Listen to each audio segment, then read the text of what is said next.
From Relay FM, this is Connected, episode 91. Today's show is brought to you by Text Expander from Smile. My name is Mike Hurley, and I'm joined by Mr. Federico Vitici. Ciao, Federico. Ciao, Mike. And howdy, Mr. Stephen Hackett. Wow, I don't even know how to respond to that. You say howdy back. Howdy. There you go, perfect. Howdy, y'all. It doesn't sound convinced for some reason. Yeah, it's not really my thing, but Huh? let's just do the show. So we moved the show by a few days so we could cover the Google I.O. keynote and all of the announcements that came out of there. But what this did was not really give us enough time to remind you that our t-shirts are on sale. So if you are listening on the 19th of May 2016, you have but merely a few hours left to buy t-shirts. They will go off sale today on the 19th of May.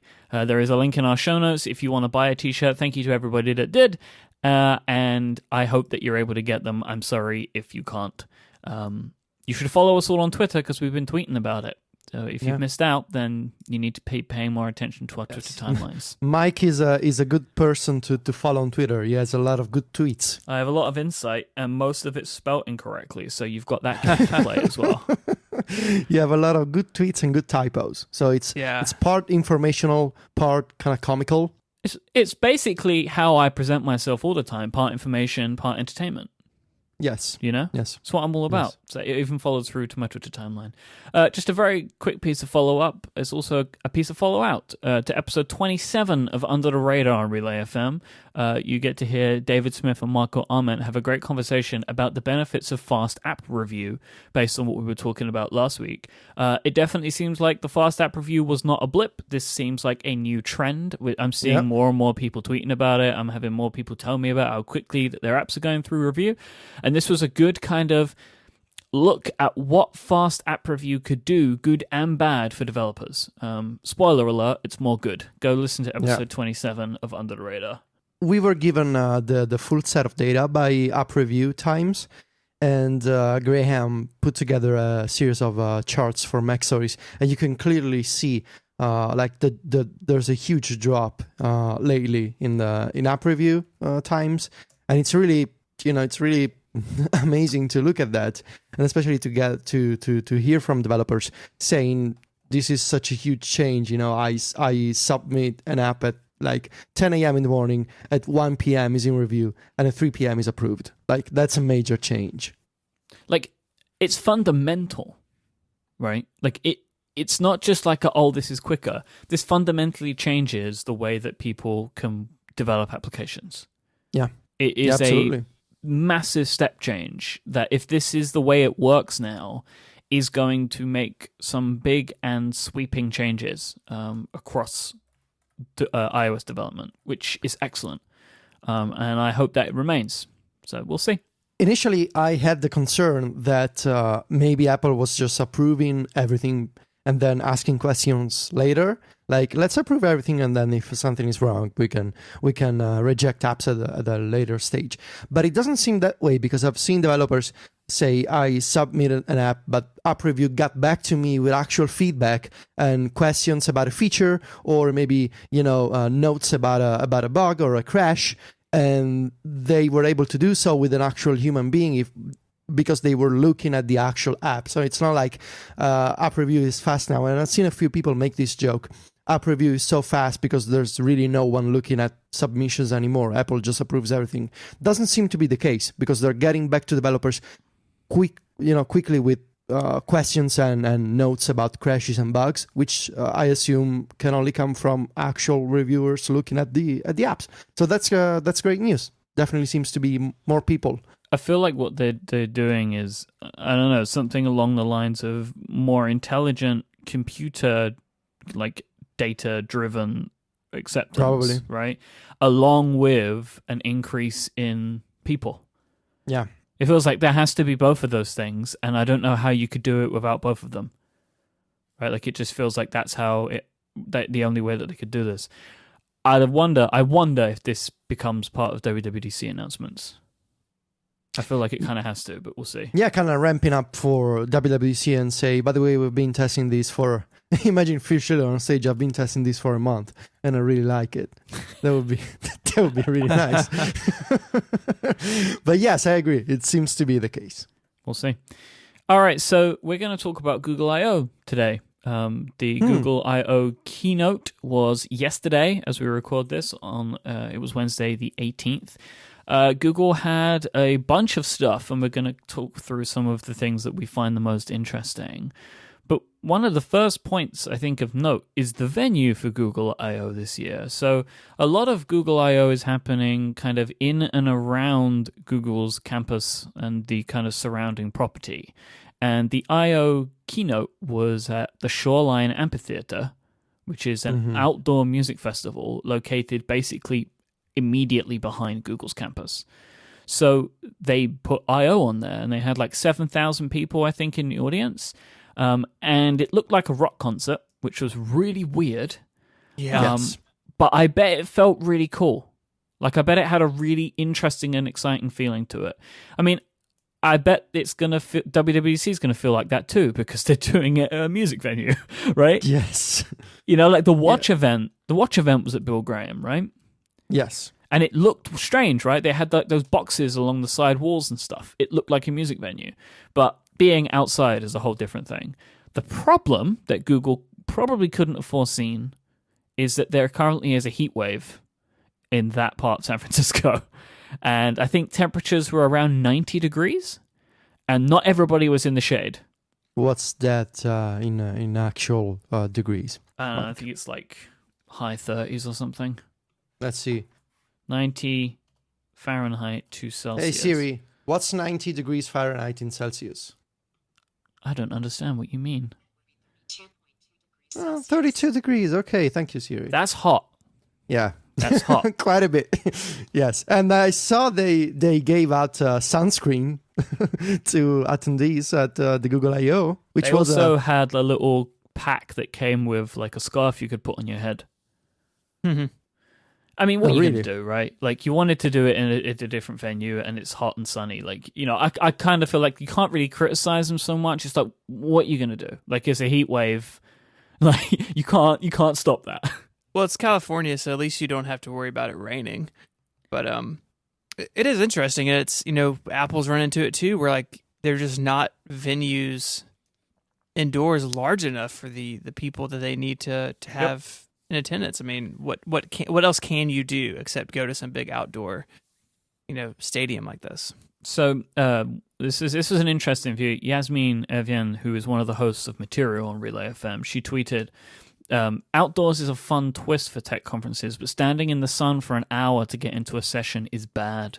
Like, and she was tweeting it later on that, like, she missed a session because it was full, then had to wait outside in the sun for like another 90 minutes or something to get into the next session.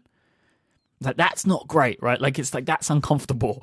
And I don't really know what you do, but it's like, that's kind of the situation. But mentioning Yasmin, Material recorded at Google. That's amazing. Yeah. And their episode, I think, will maybe be coming out sometime today. I'll put a link in the show notes to the Material podcast. Go and subscribe. Like, they're going to have a better take on this than us, for sure. But, like, yeah, can you imagine us recording at Apple? Never gonna happen. But Right? yes, I could imagine that. But it's never going to happen. But they recorded at Google. So, Well, I mean, we could sit on the curb and record with the portable microphone just outside of Infinite Loop. I'm sure I read something recently that, like, if you stand outside on the sign for too long, there's like a security guard will come and like shuffle you away. Could we sit in the car and drive around the loop and Like a record power slide. power sliding around the campus? I think we should give it a go. I have one of those little microphones you can plug into a lightning port. So in theory, we're recording from Apple, but Yep. just, we're circling the campus. I feel like they maybe got a better deal than we did. Yeah, I think so. The one thing I saw some people on Twitter had it. There's these big exhibits because it's all outdoors, right? You can just do whatever you want. There's like a robot that's painting a giant rotating cube by like flinging paint at it, which is the most Google thing ever. Also, I kind of want one to put in my yard, but I think they have the self-driving cars like kind of buzzing around too. Yeah, just mowing people over. Yep. It's fine. No, it's new, and I think it's exciting. And my guess is that Google will probably continue to do this, but I think I would expect some tweaks to it as they sort of work out the kinks of. Well, because what you've done in this scenario is you've created a festival, which is a great kind of idea. Like they've turned Google I/O into a developer festival rather than a conference. Mm-hmm. And I hope that they continue to go down that route, because that sounds like you're going there to learn stuff, you're going there to find out information, but why not make it fun as well, right? Rather than everybody just being inside of a conference center all day, right? Yeah, initially I thought the idea of a keynote outside was also in conjunction with something related to like augmented reality or something in the sky. I don't know, like drones or Project Loon flying by. I thought about that, but it didn't seem to be the case. It seemed purely just they wanted a bigger venue, and it was the one that made the most sense to them because it's right outside. Yeah, exactly. Yeah. I mean, this is the company that had people skydive onto the roof of Moscow wearing Google Glass. So I can see where you got that, Federico. That was awesome, man. I know a lot of people didn't like that, but like as far as product demos go, it's a pretty good product demo. Yeah. The closest one in the Apple world is when they introduced like airport wireless networking. And they jumped off the platform. So they had Phil Schiller like on a scaffold, and he had an iBook, and they had an accelerometer attached to it, and they were sending data from it across the wireless network, and he jumped like 15 feet onto this big mattress. And it's a really fun, we'll dig that up and find it, put it in the show notes, but it's a really like funny little moment of like weird stuff. But I think that stuff is important to like get people excited, right? Like the going to WWDC feels like a conference, and that's fine. And clearly people are excited, they're like fist pump guys ready to go. But I agree with you, Mike. I like the idea that the atmosphere could be different, and that like taking something like I/O or WWDC and giving people like more freedom to mill about and interact with people and be in a different environment can lead to some really interesting things just between developers communicating. So I think my guess is they'll continue to do this, but I don't see Apple doing it anytime soon. But I think it would be fun for Apple to change things up sometimes too. Yeah, I mean, certainly skydiving is better than the Anki toy cars that we got at WWDC a few years back. Why did you bring that up? I mean, I know that we talk about the music presentation as like a bad that was worse. But the Anki cars was worse in its own way because it meant nothing. There was no reason for it. And it was at the start of what was a fantastic WWDC presentation. Mm-hmm. Yeah. Yes. Very peculiar. Very, very peculiar. We're just watching and going like, why are you showing this? And why is it not working even? It was kind of weird. It was horrific. All right, so let's talk about what was happening here. So one of the big kind of prevailing things that went throughout Google's keynote was something that they're calling the Google Assistant, which seems to be like the big brother of Google Now. And it seems like what Google have done is they're taking everything that they've learned from machine learning and from all of the speech stuff that they do and all the queries that they have to run, and they're turning it into an assistant, something that you can have an ongoing two-way dialogue with. And they're building some of this stuff in now, and they were showing a lot of stuff where that what they wanted the future of it to look like, and like Sundar Pichai, who I love, like just guy is so cool. Anyway, he was basically showing that like you could have a conversation around booking some theater tickets, like movie tickets, with it. So you'd say like, "What's on tonight?" and it will show you some stuff and be like, "I want something that's family friendly," and it will refine it. Then it will say, "Oh, what about Jungle Book?" and you'll say, "Is that movie good?" and then it'll be like, "Here's some reviews. It seems like people like it." And Google's saying this is all stuff that they can get, but they're like building it out now to the point where you can have this sort of conversation with it. And one of the things that they really focus on, and rightly so because they do it well now, is questions around context. And this is in Google Now in the new Android N beta anyway. You can do it, where you can ask it a question and then ask it a follow-on question. Should I give it a go? Yes.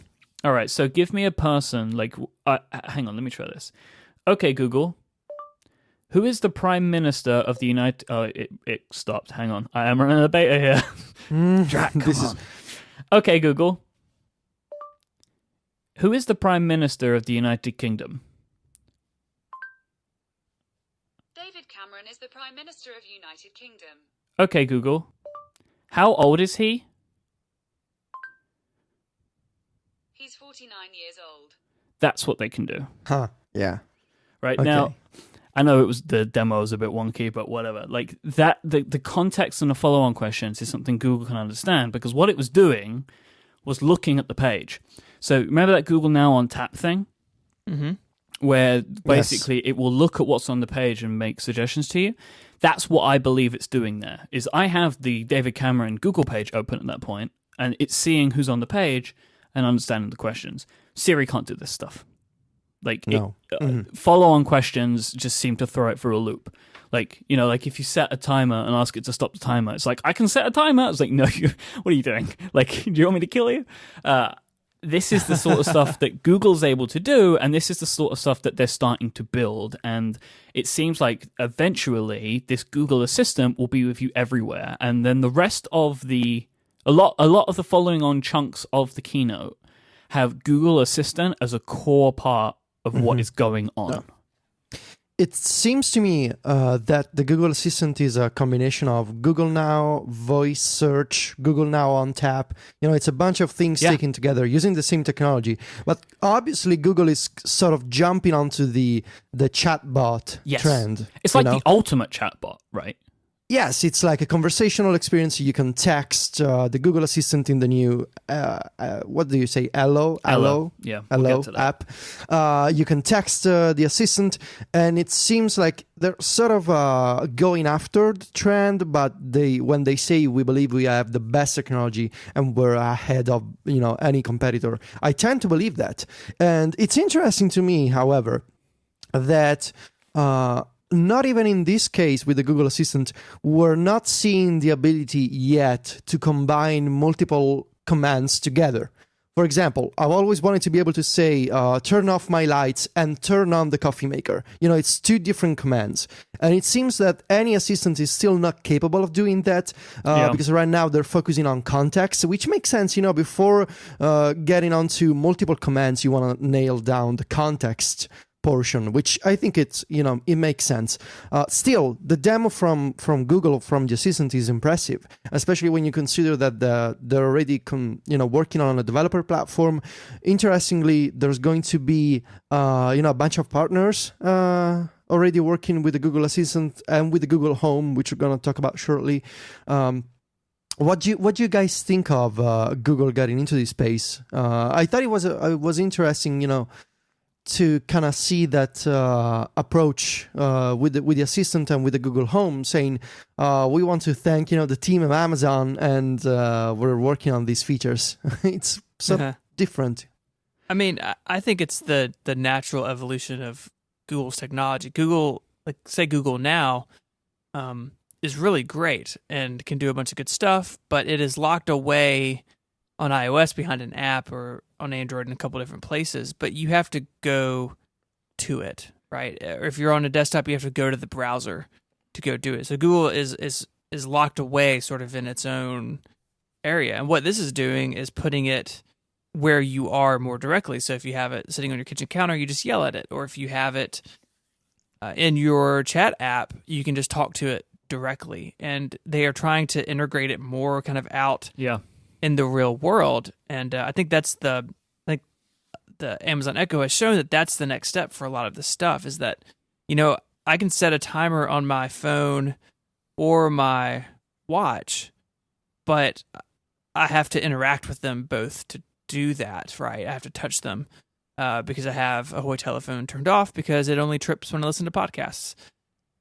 But with something on the counter, I can just yell at it and it's always listening, and it does a better job anyway. So I think Google's just moving into that space, and I think it's completely reasonable, and I think it's where all of this stuff, maybe not Apple, we can get to that, but I think that's where these other companies are definitely headed to in a hurry. I think at this point, Siri is starting to feel really, backwards, really antiquated, if you will. I mean, the fact that Google and others can handle context better. They have assistants, or they will have assistants that you can text. You can have conversations without having to talk out loud in public. And the fact that there's a integration with services, from any developer can plug into these technologies. I think Siri is starting to feel a lot like a limited version of this idea that Apple had a few years ago and hasn't really improved meaningfully. I mean, Siri, you can make the argument that Siri supports more languages and it can handle native tasks better. I don't know. But it seems to me like Apple's idea of privacy, and we don't want to use machine learning too much to understand what our users do. It seems like we're starting to see the practical counter effects of that policy, which is Google, Amazon, to an extent Microsoft, Facebook. They're going beyond what Siri can do, and I'm not sure if Apple can catch up, not necessarily because of engineers and technology, but because of their own ideals. And I think that's a big problem. Yeah. I mean, I think that quite a few things that are going to come across in this conversation today is, for me, that Google is kind of winning a lot of this stuff. And as an Apple user, I am concerned that I don't think Apple can do some of this stuff. And are we going to start missing out? So one of the biggest parts of this is Google Home. So this is basically Google's Echo competitor. It'll be available later this year.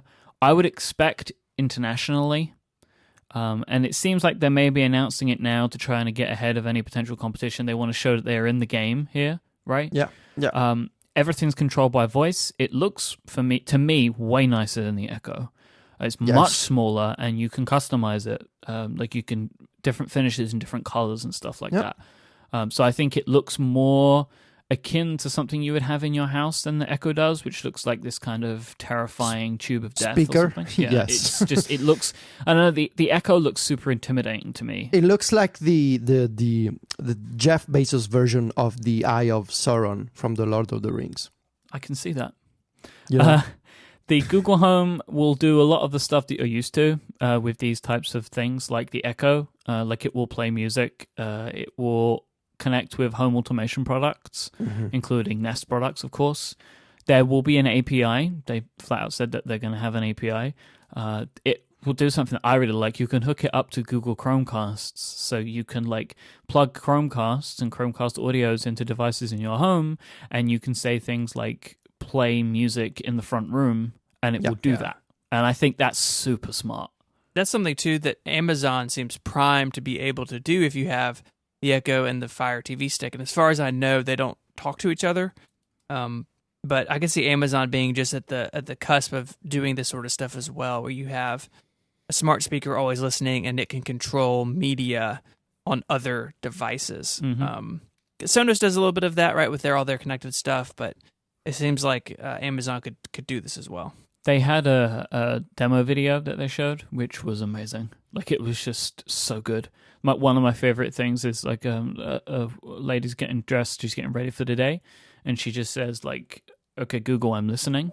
Oops, there we go. And it based then the home just told her everything that was happening in the day and things that might be an issue.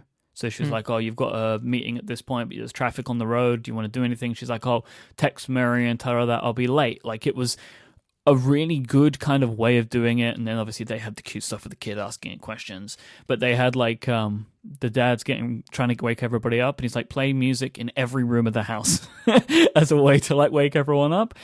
The demo video was really great. And I think that this product is going to be cool. And I'm going to wait to see what happens, but I probably will get this over an Echo just because I think that Google has more ability to do this better. I think it has a stronger underpinning and a longer history of dealing with voice commands. And I think that there's going to be, depending on what their API looks like, stronger and deeper integrations with companies and services. But part of the problem of all of this is it really works better when you're all in on a platform. Like, having an Android phone will obviously make this whole thing better.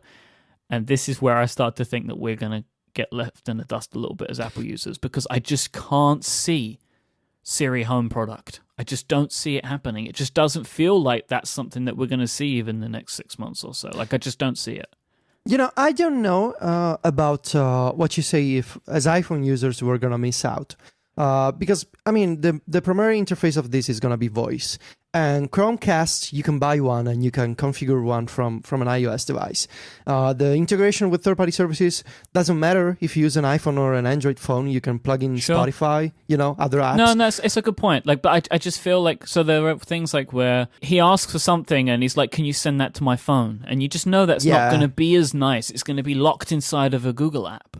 Yeah. There's going to be some limitations, but I feel like it's going to be, like 80% of the experience that you would otherwise get on an Android phone. But what matters is that you're putting Google into your home, and you're, even from an iPhone, you're plugged into a Google ecosystem. You're not plugged into an iCloud or Siri ecosystem, and that is starting to be a big problem for Apple to have, clearly there has to be improvements to Siri and to open up Siri. If Apple believes that, voice, especially inside the home, because we've seen it doesn't really work in public, especially inside the home. It's just more natural, more conversational. But that only gets better if you can collect more data and if you can, open up an ecosystem for developers to build upon. And I feel like when you consider the Amazon Echo and Google is maybe the best representation of the principle that there's no data like more data, and Google has lots of them. And I also agree with you when you say that maybe Google is better positioned to tackle this in the future, because they've been doing this for a long time. And Google has built their own TPUs, the tensor processing units. It's basically like TensorFlow is the Google system for machine learning and such, and AI. And they have built their own, instead of a CPU or a GPU, a TPU, which they've been using it in a data center for over a year, which is crazy. Google is going all in on AI, machine learning, to power these consumer products, such as the Assistant on a phone and the Google Home speaker thing. So I feel like there's a lot of potential here. And for different aspects of normal life, because in the end, it boils down to what can you do with this thing in normal life. So I see a bunch of openings, such as, there's potential for a Sonos-like setup when you consider the Chromecast and playing audio in different parts of the house. Yep. That could be possible. You just need to buy a Chromecast audio and plug it into any kind of speaker, any kind of soundbar. Which are like $30. They're not expensive. Exactly. There's integration with developers. If you look at the Google Home partnership slide, you can see Spotify. Not just Google Music, which is kind of sucks, but you can also do Spotify. WhatsApp. That's interesting. I've seen WhatsApp. So Facebook is apparently working with Google to bring WhatsApp messaging to Google Home, which is intriguing to me. And I feel like there's what the Amazon Echo started, maybe Google can perfect, and can grow into a bigger platform. And I would love to be a fly on the wall inside of Apple's office in Cupertino and see what they think of the idea of a Siri device inside the house. Because obviously, people don't like using Siri in public because it's just dumb. You cannot. I've seen people talking to Siri in public and it's just awkward. And you cannot text Siri, so that's a big problem. And the best place to use Siri is when you're walking around the house or when you're driving.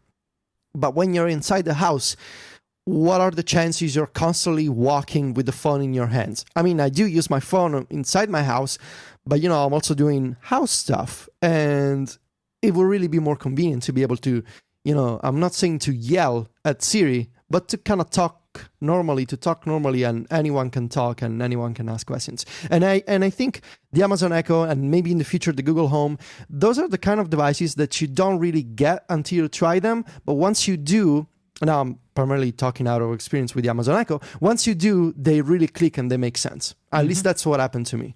Well, I think Apple's answer to that is the Apple Watch. Or like, why would you have something locked away in your kitchen when you're in the bedroom, you have your watch on, just hit the button and talk to your watch, right? I think they're trying to do the same type of things. And you look at like the basic stuff of you can do iMessage, you can do HomeKit stuff if your home stuff supports that. Like they were trying to do the same thing, but instead of it being a cylinder on the counter, it's something that's strapped to your wrist all the time, no matter where you are. You can be in the backyard and do it.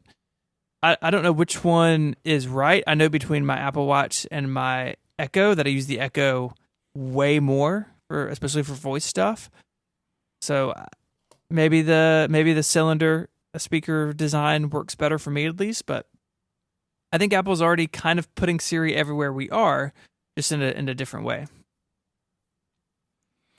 Yeah, I don't know. I know I'm excited about this product though.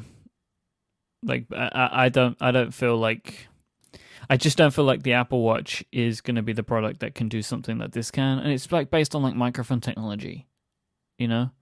These things, these home listening devices, are full of microphones. Mm-hmm. Where the watch, I don't think, is as good because it doesn't do a great job of picking up what I'm asking it to do. But I understand and agree with what you're saying, Stephen. That I think that is the ideal of what Apple's looking for, but I don't think that they've achieved it. You know, Yeah. I don't. By saying that I'm excited about Google and what Amazon are doing, I'm not saying that Apple is doomed when it comes to Siri and the assistant stuff. I'm just saying that Apple has to make some necessary steps to improve what they have. So there are some obvious limitations. I would say 3 of them. You cannot text Siri. You cannot have a real conversation with real follow-up questions, and there's no developer platform. These are the 3 key pillars upon which I think Apple should improve Siri. And if they do, and if they can come up with a system to collect data without being creepy, without actually knowing all the things they don't want to know, so taking a different approach than Google, I don't know how, but there must be some technical compromise they can make.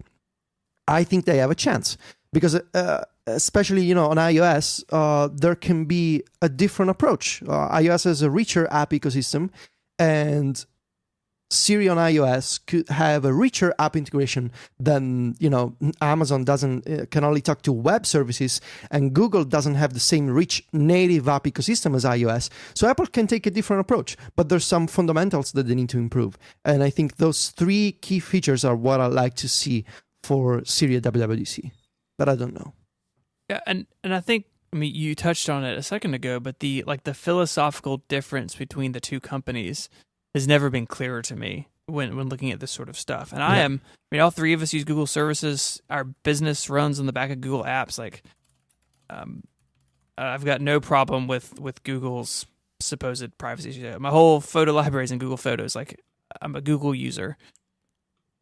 But there is this, you know, this thread, at least in parts of the nerd community, that, you know, Google is creepy or Google is spying on you. And like, I just think that's a lot of baloney. But there is a difference, right, between the 2 companies. And Apple, one reason Siri is limited in what it can do is that Apple hasn't opened it up. And even when you're on your device, Siri doesn't have all like the access that something that like something like the Google Assistant would have, because you know, they're not looking in your iCloud account for a bunch of stuff. You know, if you're signed into Google on the web and you have an Amazon receipt in your inbox and you search for like, you know, I bought this camera or whatever, like it shows a little link to that message in the Google results. Like Google can do all that stuff because they're not afraid to break those walls down, and Apple is. And I'm not saying which one is right or which one I prefer. I'm going to sidestep all that, but there is a clear difference.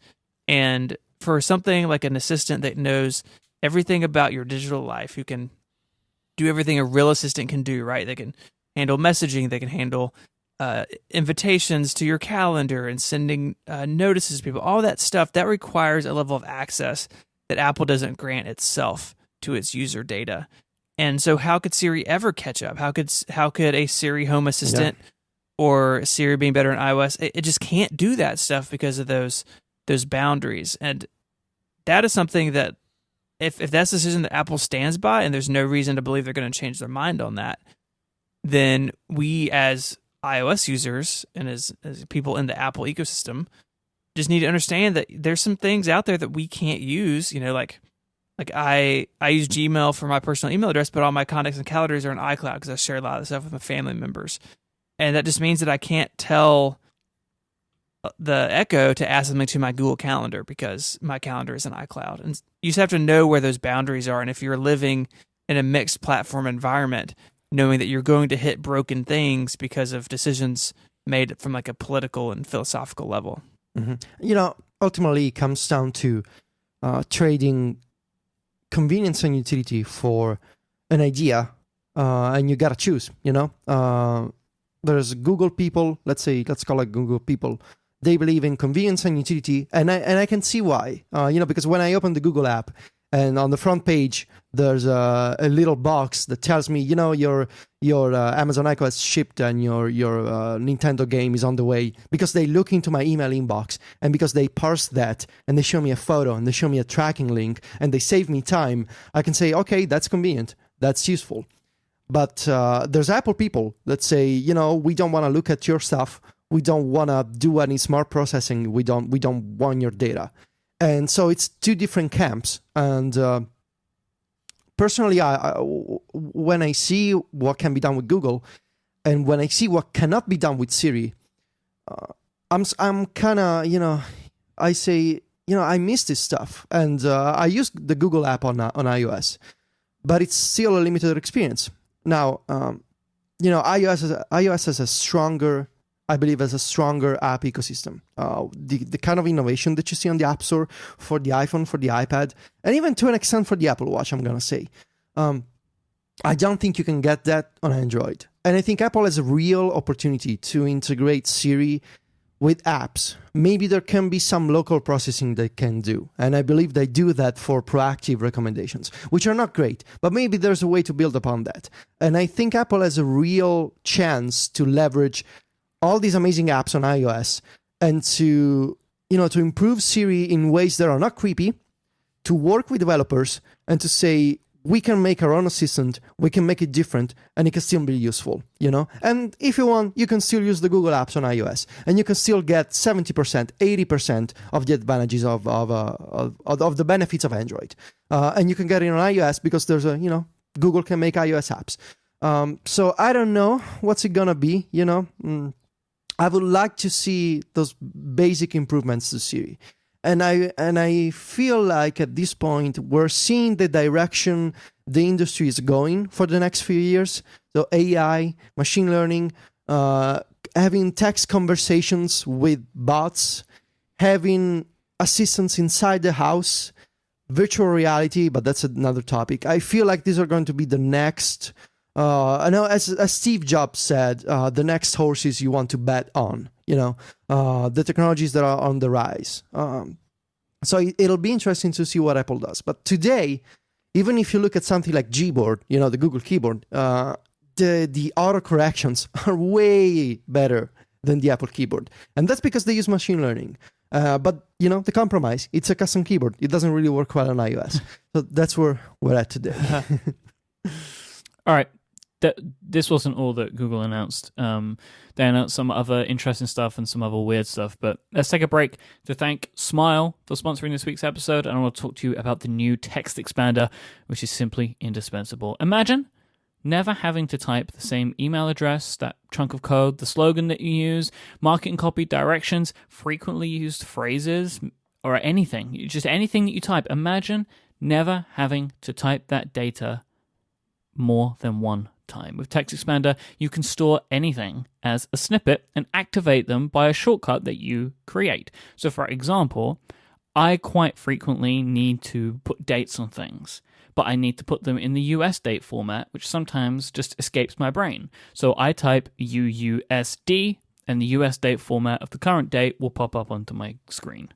Text Expander allows you to store any of this stuff and help you save your most precious resource, time. You can harness the power of fill-in-the-blank snippets to customize common responses.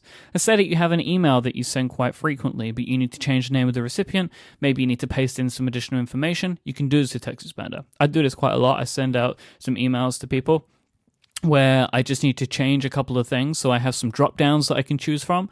And then I usually need to paste a piece of information in. So I have Text Expander put my cursor in the exact point where I need to then paste something. That is super powerful. I use it multiple times a week. It really is fantastic. Text Expander includes apps for the Mac, iPhone, iPad, and now Windows, which is currently in beta. So no matter where you are, you'll have all of your snippets on all of your devices at all times. TextExpander Lifehacker subscriptions cost $40 per year and include all of the apps and the TextExpander sharing service as well. And there are discounts available for registered and previous TextExpander users. You can now also get team subscriptions. These include organized, focused snippet management, so you can make sure that everything is lovely and organized amongst your teams.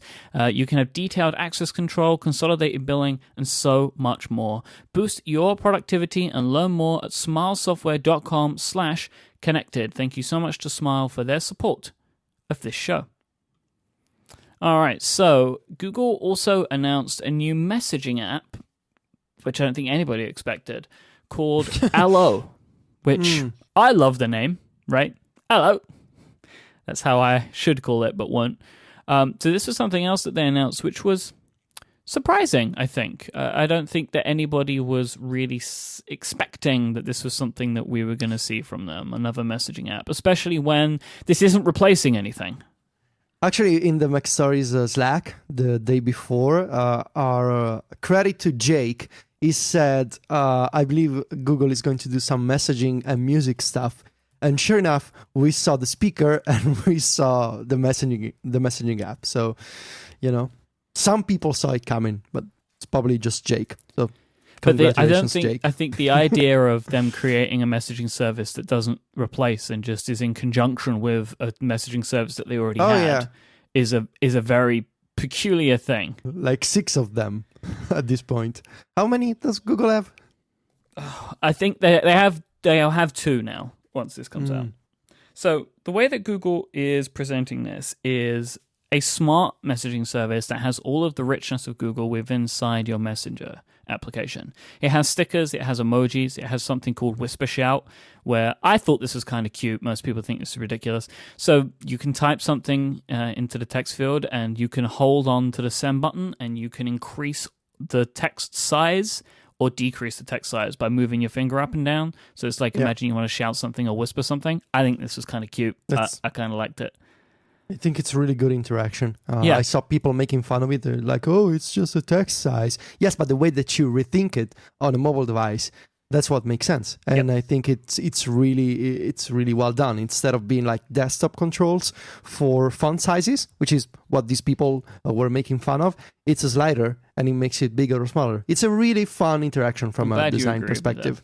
Yeah, because I think so. Smart replies. So we've seen this stuff before, but they're, again, using their learning to create smart replies. They will learn your frequently used emoji and stickers and will present those as smart replies that you can tap. They're using their machine learning on photos so it can understand what's in an image and suggest smart replies for you. So, like, for example, they had a picture of a dog and it would be like, oh, that's a really nice breed of dog, right? It can also do stuff like read what's in the message and suggest things. So say somebody says to you, like, do you want to go out to eat tonight? The Google Assistant will suggest restaurants that are located near you. They know your preferences. Then you can, all within the messaging application, find out information about the restaurant and then book it through something like OpenTable. So you don't ever need to leave the chat to Google something. Google is within the chat. They're going to have an API to allow companies to integrate. And as Federico was mentioning earlier, you can also, at Google, to call the Google Assistant in to any chat. And you can also have one-on-one chats. So you can use the Google Assistant, bring in images, videos. You can even play games with it. I love that they gave some time to incognito chats. It just seemed like a funny thing to put up on stage. Disappearing messages and expiring conversations, end-to-end encryption, and discrete notifications for any incognito chat that you have. I love the way that Americans say incognito, because it's so different to me. It's an Italian incognito. Of course you would. Silent G. Yep. Yeah. That's so much nicer. But it's just funny to me. Like, I know why you do it. We all know why it's there, but like, I don't know. It's just a funny thing to put up on stage, right? Like those secret conversations that you like to have with people that maybe you shouldn't. We're building a feature for that, right? All right, cool. My thing about all this is all of this looks really good. So when I look at something like, quite frequently, me and Federico have moved all of our conversations to Telegram. And Telegram is a really nice chat service. I use WhatsApp for people in my family. This looks like it has all of the stuff that I'm used to and some really interesting extra stuff. But why would I leave my current messaging service? Yeah. And how do I get everyone in my life to move to? Exactly. It's the same problem with any chat service that is not Facebook Messenger or WhatsApp or iMessage. How do you convince people? Google is obviously betting on these smart features.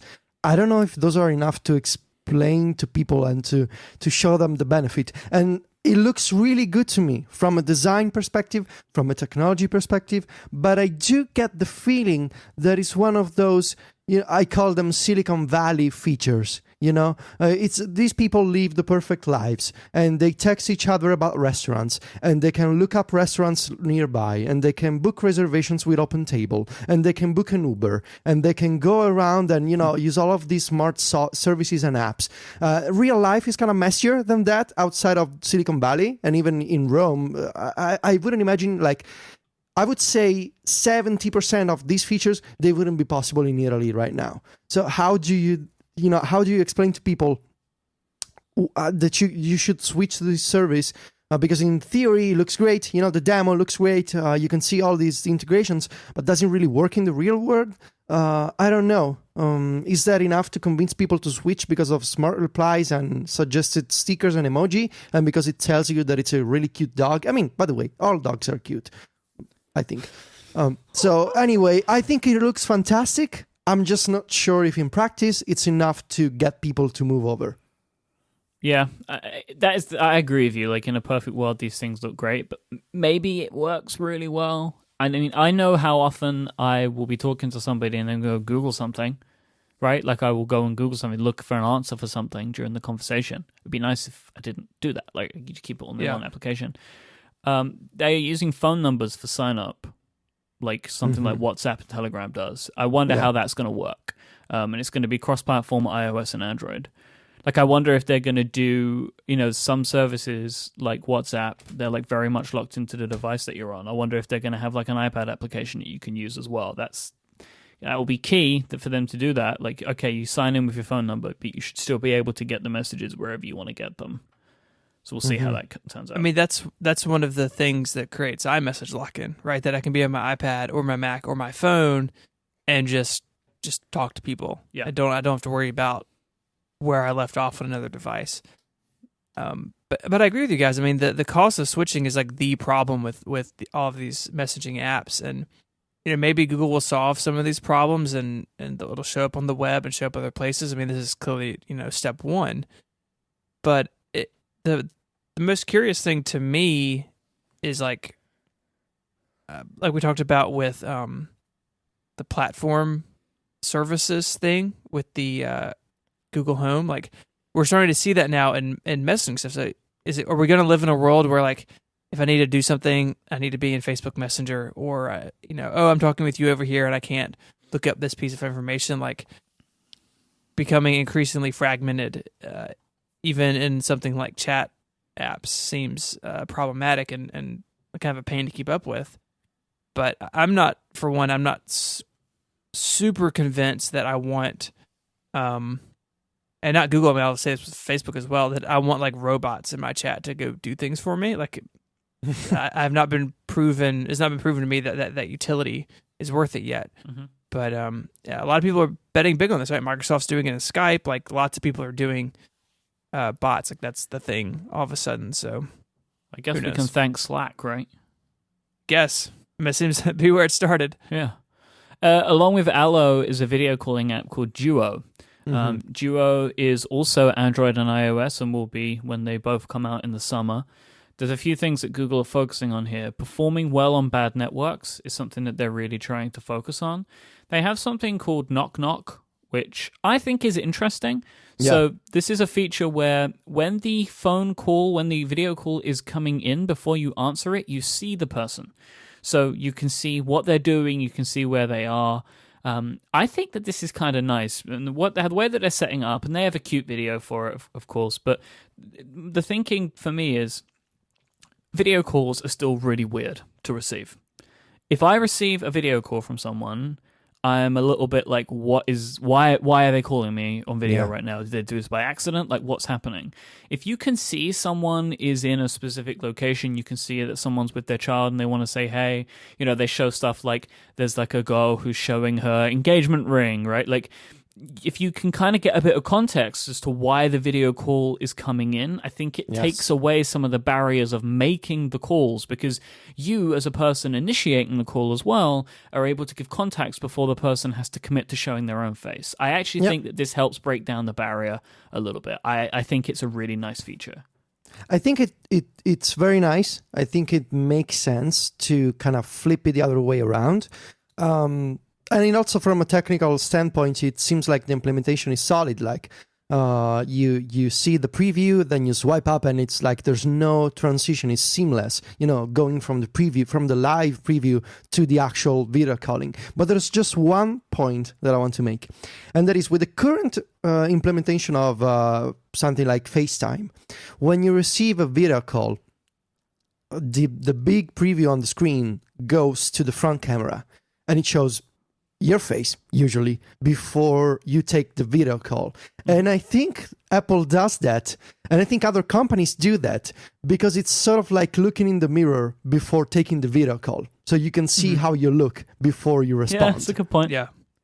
And if you don't have the preview, maybe, it's just a small thing that you lose, being able to kind of check your face or check where you're actually at before I don't commit. remember off the top of my head. I'll see if I can try and find it, if there is any kind of video preview on that screen still. I think there's like a little, like a round avatar. To my kind of memory, thing, in like the bottom left-hand corner or something, there was but it's still really small, really like small. but it's there. But yeah, I get your point. Yeah.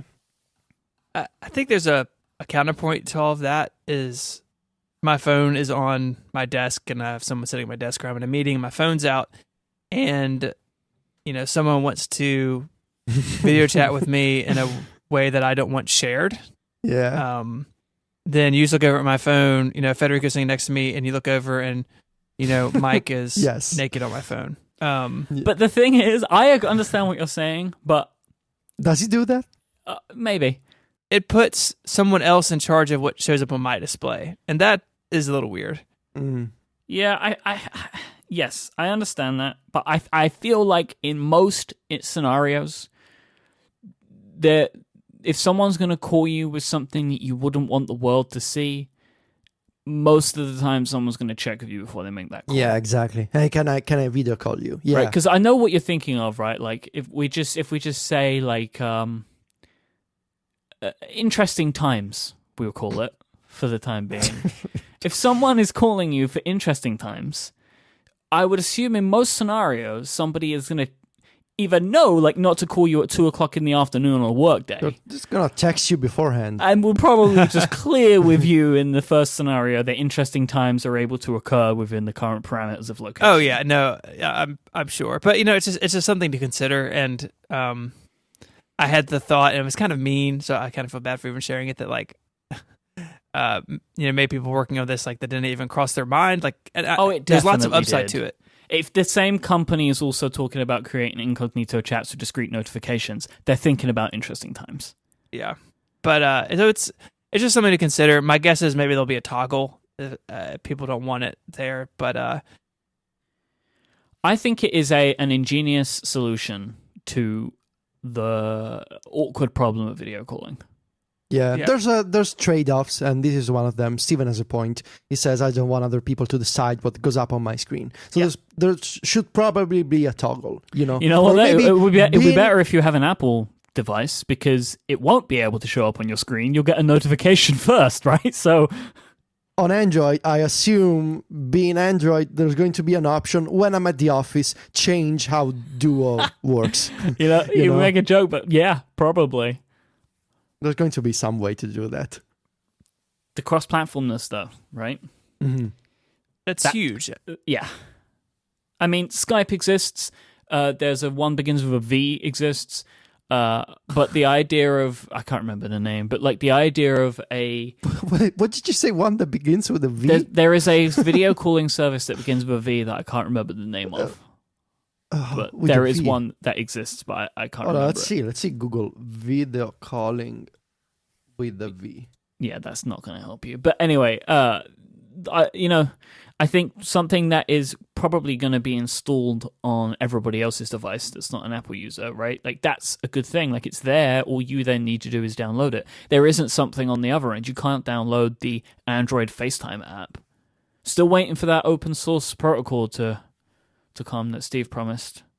Do you remember? Yeah, That's not gonna happen. I One think. day, man. No, I'm holding on. Like, why No, would I he think lie? it's because of a lawsuit or some kind with the parents. Not gonna happen. Yeah, sure. I'm sure that was the reason.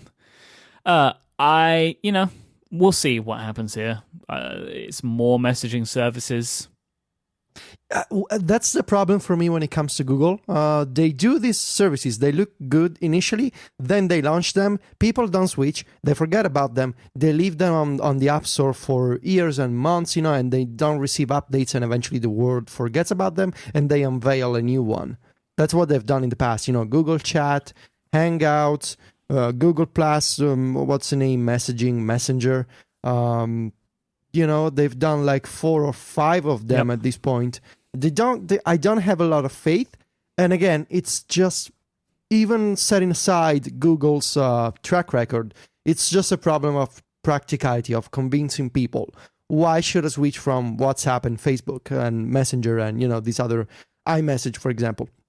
Especially when you consider that this year, WhatsApp is going to finally monetizing their platform with some kind of bot system. So you can talk to hotels, you can talk to restaurants, you can talk to, flight companies for your ticket and that kind of stuff. So it's going to be a platform war, but not in the sense of choosing your messaging service, in the sense of what can you do with other platforms inside of your messaging app. And that's going to be interesting. And again, I wonder if Apple is paying attention, because it seems like any major messaging service on Earth that people are actually using, lots of people are actually using, are going to be doing this kind of stuff. iMessage, not so much. So I don't know. I don't want to see iMessage becoming the service that you use to receive confirmation codes for web services, I don't care about iMessage going cross-platform. Like, that is not something that I really need or desire, like, because the text messages are also in the same application. What I do want to see is iMessage getting a lot of the stuff that you spoke about in your iOS 10 thing. I want to see it just become a messaging service that is aware that the internet exists. Because right now, it's not. It's like the internet doesn't exist outside of the blue bubble. It's really glorified SMS right now. It's just fancier, just a little fancier and free. That's really iMessage. The whole proposition is free, and you can share, video and pictures. That's it. You can make groups. It's really the same iMessage as we saw in with iOS 5 back in the Scott Forstall days. May he rest in peace. He's not dead. So yeah. I think it maybe rest in Broadway. I think that's his thing now. He's having fun in Broadway. That's right. So yeah, we'll see. All right, Android N. Let's breeze through some of this stuff, because it's stuff that we've heard before. They are saying that they want the world to suggest the name, but this seems like total BS. Yeah, that's not really true. It's just a marketing thing. Yeah, they know the name. There's I saw somebody tweet an image to the terms and conditions, which basically, so I'll read it. It says, "This is solely intended to be for entertainment purposes. The names you submit will not be judged, and there will be no prizes or compensation awarded to any participant." So, okay. Yeah. I mean, the name should be, and I'm going to say with the Italian version, Android Nutella. Yeah, I think that's probably where they're going to end up going. Do you guys say Nutella or Nutella? How do you say? Nutella. Okay. Yeah. I think that might be what they end up doing. Maybe they're struggling to get the licensing arrangement. Hence why they now have this thing. Yeah. I thought initially that they might be looking to break outside of the candy names, hence the suggestions. I like something like Android Nebula. It just sounds cool. Nebula, wow. But I assume that they're still going to go down the candy route, and then it's probably just going to end up being Nutella. Maybe what they're trying to do is prove to the Nutella people, I think it's Nestle again, that so many people want them to call it Nutella, right? So they're like, look, we have millions of people that said Nutella. Or maybe they can play the card of, look at all these great names we can choose. in theory, but we really want to make you guys a favor and we want to use Nutella. Yeah, do us a favor. Android had some significant performance updates. They have graphical improvements via something called Vulkan, which seems a lot like Metal on the face of it, from my understanding. Like digging more into the GPU and harnessing that power. Stronger security, file-based, and full disk encryption. They talked about something called seamless updates, which to me seems kind of genius. They've borrowed this from Chromebooks. Basically, all installations of Android N have 2 installs on the device, and updates are downloaded and installed automatically on the not-in-use version of the operating system, and then the next time that you turn your phone on, they switch around. So then you have the updated version. It just seems genius, right? So basically they're saying that Android devices now will stay up to date automatically, which I think that is a really smart system. That it just happens in the background on a mirrored version of the OS, and then they just swap around. Yeah, I think if Apple is going to do that, people are going to find all kinds of ways to use it for jailbreaking. Yeah, probably. But I mean, talking about updates, I'm terrified to update my iPad right now. Right? There's all these stories of 9.3.2 breaking the 9.7-inch iPad. Yeah, I saw that. So, I don't know. Should probably wait for now. Yeah, I'm just dismissing the update prompt. Yeah. It's just no, go away. I'll put a link to a Forbes article. But by the way, no, I'm not going to put a link to a Forbes article because Forbes has the worst website on the entire planet. I will find somebody else. Look at you taking a stand. Good for you, Man, it's Mike. so bad. Have you ever visited the Forbes website on a mobile device? Yes, unfortunately, yes. It's who cares about layout? You know that they used to, some researchers found out that they used the inspirational quote that they show you before loading an article. Some people or maybe some companies behind the ad use that screen to inject malware in people's browsers. Yeah, of course they do. Yeah, of course they do. Thanks, Forbes. Funny times at Forbes.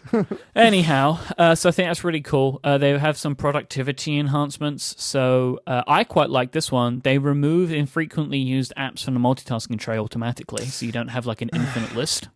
See, I have many thoughts about that. Because people, both on Android and iOS, people do that. Keep doing that all the time. All my friends close all of their apps, Well, I mean, the idea is I was multitasking earlier, and I have 60 items in there, which don't need to be there. I only need 10, right? So that's one thing that they're doing. So they're just automatically clearing things that you don't use. They do have a clear all button, which upsets me, and I know upsets them to put in there, but they said due to popular demand. It's people ask us for this button, so we just put the button in. If you close these apps on Android, do they also stop execution of tasks in the background? No, or is it just okay? So it's just a visibility thing. Yeah, it's getting rid of the multitasking tray.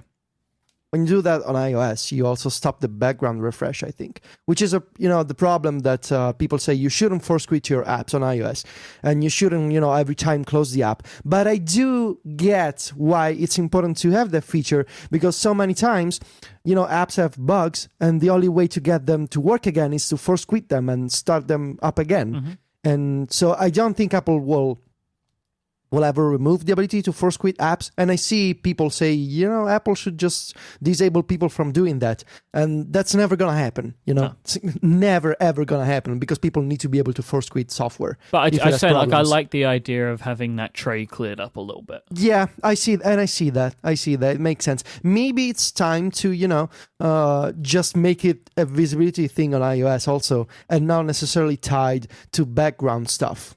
It's a tricky problem to solve. I don't know. Double tapping the multitasking button will switch you to the previously used application. I like that. So you be in Chrome, you open messages, then you just double tap the multitasking button, you're back in Chrome again. This is nicer than covering the status bar. Yeah, it's like a physical command tab. Yeah. I think they said. Yeah, they did. They're bringing split screen and picture-in-picture, which is great. Of course. They are the first to support the 72 new emoji in Unicode 9. Yeah. Well, we're going to see that in iOS 10 or 10.1. Yeah, they just wanted to say we're first. And it's in the beta that's out now, so technically they are first, and there are some great ones in there.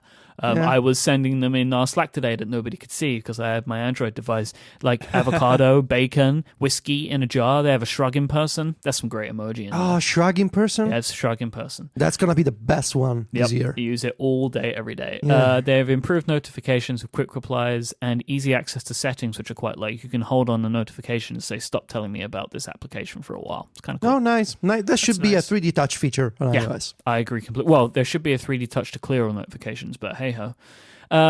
One of the other big pillars of Android M, which was not previously announced, is virtual reality. So Google are building something called Daydream. It's like the next kind of evolution from the Cardboard initiative. Basically, Daydream is multiple things. It is baked in support for VR into Android, so they're putting it into the operating system. They are going to be, and they have created a reference design for a headset and controller to be used, and they're also releasing tools to developers to build great VR applications. They said that several phones are Daydream ready for later on this year. They've been talking to manufacturers, and there are also a bunch of manufacturers creating headsets and controllers that will be available in the fall as well. We didn't really see the headset. Yeah, they don't have one. That's why. Just like a blueprint of a sketch. They haven't built one. They probably will have a Nexus version, but they're just not ready Yeah. to show it yet.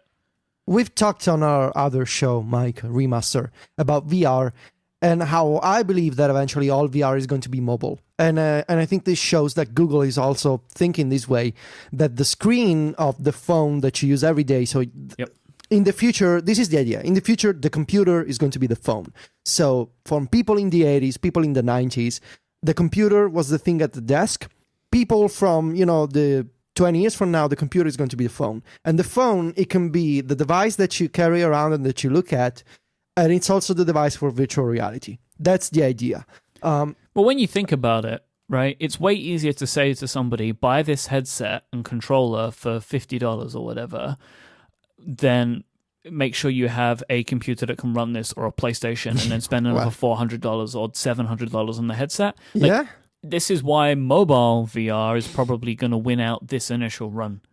There's two problems. One is probably temporary, which is can current phones be capable of handling a powerful, no, credible VR experience? The answer is no, because they're saying all the Daydream phones are coming later this year, right? They Exactly. can't right now. So that's only getting started. And the second, which is a bigger problem, we still don't know the answer. Because we're really just getting started with VR. We've been talking about VR since like 4 years, since the Oculus Kickstarter campaign, but we're really starting to get VR today in practice.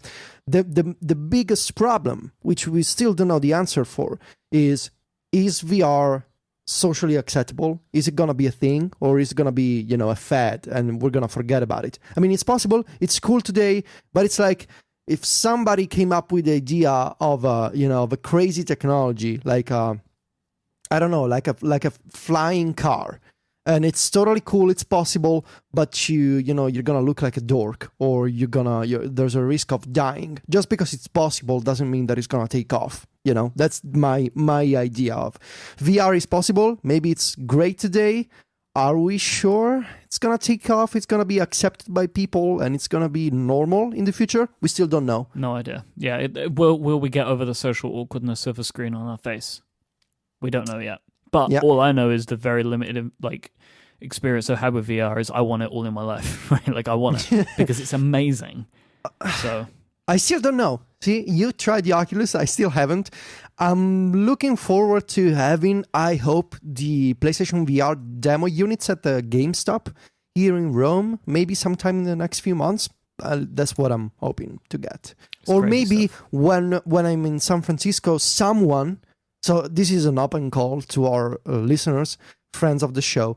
If you happen to have an Oculus Rift in San Francisco during the week of WWDC, please let me try one. Oh, there'll be tons of companies that have them. So yeah, if you have one in an office that's close to Moscone or something like that, send us an email or get in contact with Federico. you. We want to come and see it.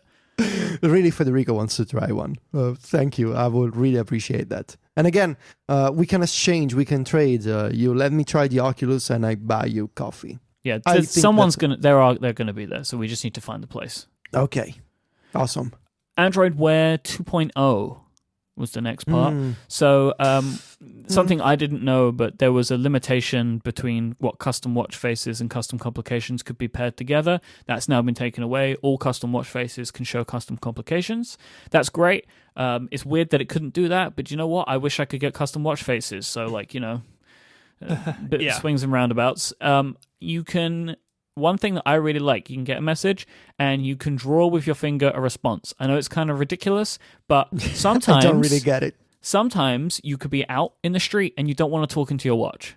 But if I can just say, I can just draw and say what I want to say, because a lot of the time the smart, quick replies aren't necessarily going to answer the question that is being asked of me. There are some times where, I would get like a Slack message where someone says, are you going to be around today? What time? And I could just say I'll be just say 4 p.m. That I would like to be able to do that. I know it's kind of ridiculous, but shouldn't you just use your phone at that point? Sure, but what if I don't want to, right? Like the whole point of me having this watch, but the whole point of me having this watch is to use the watch. What's the point of me seeing something and then going to get my phone out? I might as well just never had the watch in the first place. Between the ridiculous keyboard that they showed and handwriting recognition, the keyboard is insane. No, it doesn't really make sense. I can't understand how the keyboard can work. I just cannot understand that. But the handwriting recognition, great, let's go. Between the two, handwriting all the way. And I think maybe if you accept that, even the way that the screen kind of moves horizontally to follow handwriting and to transcribe what you're drawing, I think it's also kind of cute. Yeah. Maybe I don't see the appeal, but once you explain that, and I kind of get it, maybe. But I feel like for me, the Wear 2 was the weakest announcement of the show. I think there's just less there. I mean, but it did have a couple of things that I would like the Apple Watch to do. So the keyboard entry, they said about the ability for Android Wear devices to automatically start tracking fitness stuff. I would like the Apple Watch to be able to do that. Like, the Apple Watch doesn't know I'm exercising until I tell it. See, that's one of my problems with the Apple Watch, because I remember that a couple of years ago, Apple bought this company that they had this technology with a wearable device to automatically detect what type of workout you were doing.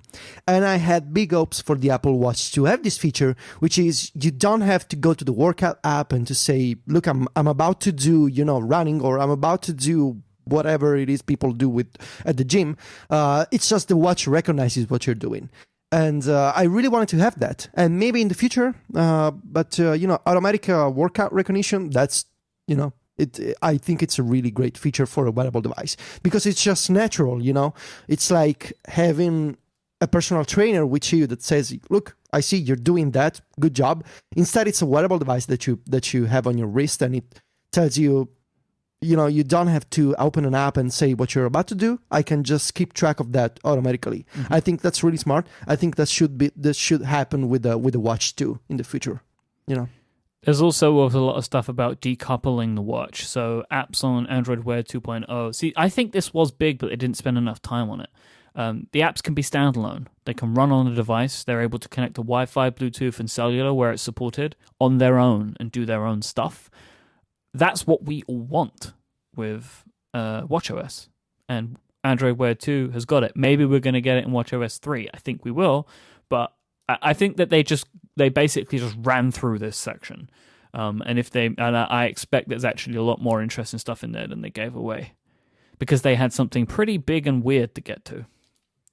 Yeah, I mean the watch was fast, and I'm sure we'll spend more time talking about it leading up to June, but for me, like, part of the idea of having the watch is like something simple. Like, if I'm out mowing the yard, I can leave my phone inside and still, get text messages and respond and do that sort of stuff. And it just doesn't work. And so I think there's a lot of opportunity for Apple to look at what this is doing and maybe improve on it in some areas. I agree that the keyboard text thing is a little weird, but across the board, I would like to be able to type to my devices, like ask Siri a question by typing. Like, I think Apple has a lot of work to do there. But I think maybe we're finally seeing like smartwatches kind of finally become their own thing as opposed to just a satellite device, and that's pretty exciting to me. The last thing that Google announced was Android Instant Apps. This is a big one. This is very strange. It is basically the next evolution of deep linking. Because what it's doing is deep linking, but maybe to an app that you don't have installed. Mm-hmm. Google, so you'll get a link to something, like they used like a B&H photo, and somebody sent them a link to the store, or it was in a Google search, and they clicked it. Instead of it going to B&H's website, it took them to the application. So the Google Play Store jumps into the middle and just downloads the piece of the application that you need right at that second. Basically, Google is saying goodbye to the web. Yes. Developers need to modularize their applications, but they say that it's not a ton of work. They said it's a day of work. Well, and it said, depending on how complex your app is, okay? So it's 7 months of work. You can then, when you're in the application, they also show like BuzzFeed videos. So somebody sent them a BuzzFeed link. They opened it. It opened in the BuzzFeed video app. And then there was an install button. So you could then install the application if you wanted to. And the way that they described it was your app will be just a tap away on 1 billion devices, which is a very tasty proposition, right? I actually think, looking at this and looking at deep linking on iOS, I see the potential for Apple to do this as well. Why would they not do this? I feel like there's a fundamental fork in the road, maybe, for links and the web on mobile devices. Yep. Because we're at the point where the functionality of native apps and the integration with the hardware is so ahead of what is possible to do with a mobile web app. So we're talking about integration with payment systems, NFC on Android, native assistants. Saying about NFC, something that was really cool was like, instead of downloading like a parking meter application, you just hold it up to the parking meter and it just downloads the necessary parts for that specific parking meter and just plays it. Like, that was cool. Yeah. So we're at the point where native apps have all of this functionality that is completely or mostly cut off from the mobile web, which also happens to be slow and to, quite frankly, suck these days. So the idea here is we're using the web and we're using links as the backbone for identification of content, but we're actually redirecting users to the superior native app experience. And how do we make that better? By splitting up apps in different portions, and you let the OS take care of the content that you need to see, and in just maybe a couple of seconds, instead of having to wait for a web page and having fewer functionalities than a native app, you're shown just that bit of a native app that you need to see to engage and interact with content. And I feel like it's the next logical step for any kind of deep linking, which is you remove the overhead of users having to go to the App Store, download the app, and then open the app, maybe sign up, and then eventually get to the content. Instead, you use the link and you use the deep link to bring up an instant app, a native app that has all of the features that you expect. So native sharing, maybe assistant integration, payment integration, so you don't have to, insert all of your details again. And at that point, it becomes clear that there's going to be maybe a future where HTML and JS are, on the web are just fallback options, and they're mostly used to provide hierarchy, to provide directions, but all of the content that we're looking for is native code and it's native app content. I don't know how I feel about this, especially because I write on a website. Maybe that's going to be okay, but it's just we're at the point where the native apps have so many more integrations than mobile websites, so many more native features that people expect that it seems obvious to me. And looking at what Apple is doing with universal linking, on-demand resources on the Apple TV, which is the idea of splitting up apps in bits and pieces, and tvOS can get those pieces on demand. It's not too crazy to think that eventually, maybe not iOS 10, maybe iOS 11, you use universal linking and on-demand resources, maybe the next evolution of that technology, to have something like instant apps on iOS as well. I think it's both companies are approaching the same problem from two different perspectives, but the end goal, I feel like it's the same. One thing that I'm struggling with this is the data required to download the section of the application would surely be larger than the data required to access the website. Well, it depends, right? There are some websites they can ask you for over 10 megabytes of data, or maybe 12, 15. I've seen also. So it's a problem that kind of mirrors the current state of the web. It's so it's so slow and so confusing, and it doesn't have all of the features of native apps. I do understand why Google is doing this. I mean, even if you look. You should have seen this coming, right? Because Google has been thinking about this deep linking problem for longer than Apple.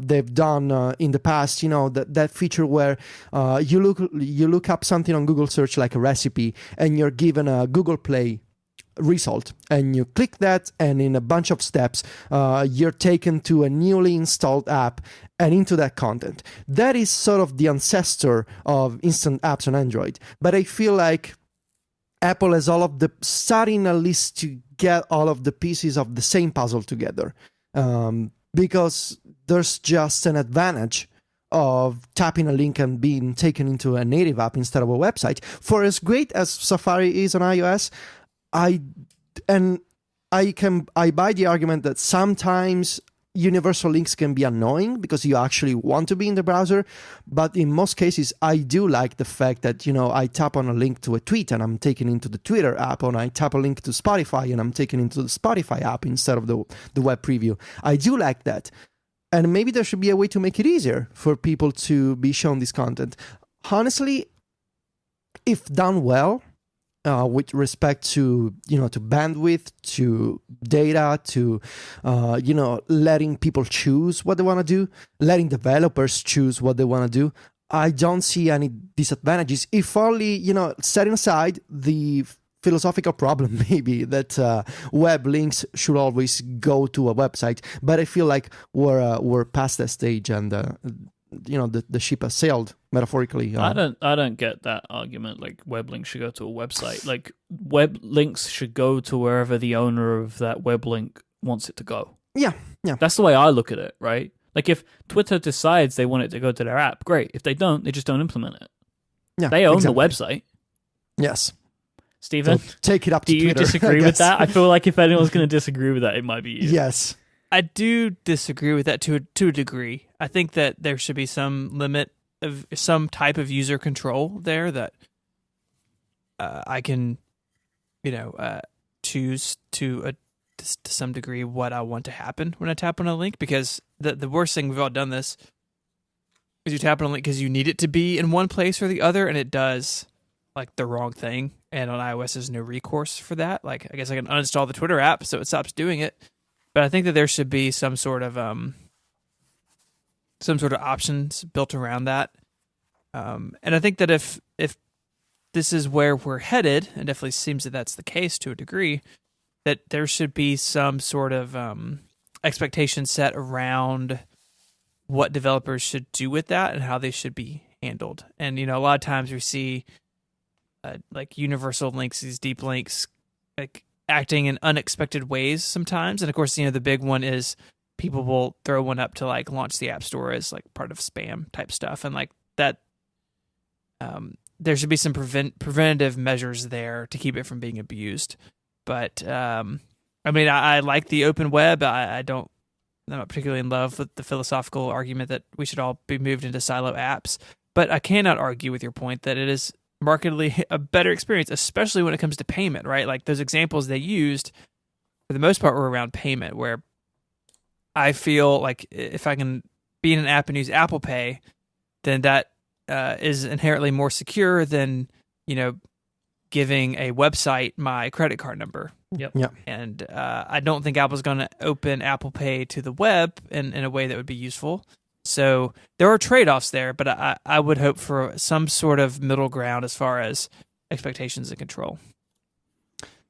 So, guys, I've been thinking about the Google I/O announcements, right? Mm-hmm. We've seen there's lots of interesting stuff happening, and I mean we're all Google users to a degree. We're using Google Apps, we're using Google services, and I've been thinking, I do love the iOS ecosystem, and I do love the App Store, and I feel like there's nothing like the iOS App Store, but I feel like I should be more knowledgeable about technology in general. Like I've been writing for 7 years about Apple, but I'm interested in technology in general, and I do have lots of other devices not made by Apple.